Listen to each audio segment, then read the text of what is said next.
Hello बच्चों, let's see the question. So the question says find the number of photons of radiation of frequency 5 into 10 to the power 13 second inverse that must be absorbed in order to melt 1 gram ice when the latent heat of fusion of ice is 330 joule per gram. तो चलिए सबसे पहले देखते हैं इस question का की concept क्या होगा।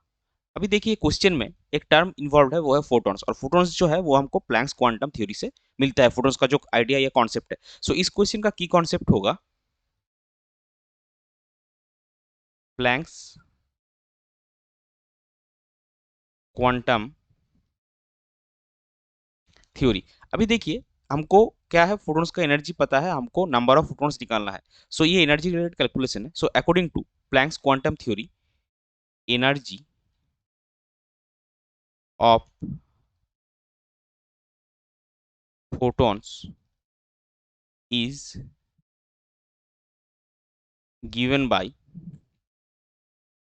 E is equal to n h nu, where E is the energy, n is the number of photons, h is Planck's constant and nu is the frequency of radiation given. So question में हमको given क्या है, question में हमको given है new सबसे पहले given है, that is the frequency. So that will be 5 into 10 to the power 13 second inverse. अभी देखिए एनर्जी कितना होगा, यहाँ पे क्वेश्चन में गिवन है कि latent heat of fusion of ice is 330 joule पर ग्राम, और आपको कितना अमाउंट ऑफ आइस मेल्ट करना है, वो है 1 ग्राम। सो 1 ग्राम के लिए एनर्जी कितना चाहिए, अगर लैटेंट हीट जो है ऑफ फ्यूजन जो है वो 330 जूल पर ग्राम है, यानी कि 1 ग्राम के लिए आपको 330 जूल चाहिए। तो यहाँ पे आपका एनर्जी होगा 330 जूल।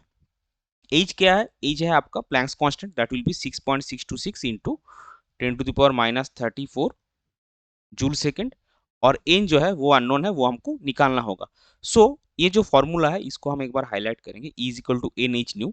इससे हमको एन का वैल्यू क्या मिलेगा, इससे हमको मिलेगा n will be is equal to E by h nu. So अभी वैल्यू पुट कीजिए, ई का वैल्यू कितना होगा 330 joule divided by h nu. So h का वैल्यू आएगा 6.626 into 10 to the power minus 34 joule second into nu का value है 5 into 10 to the power 13 second inverse.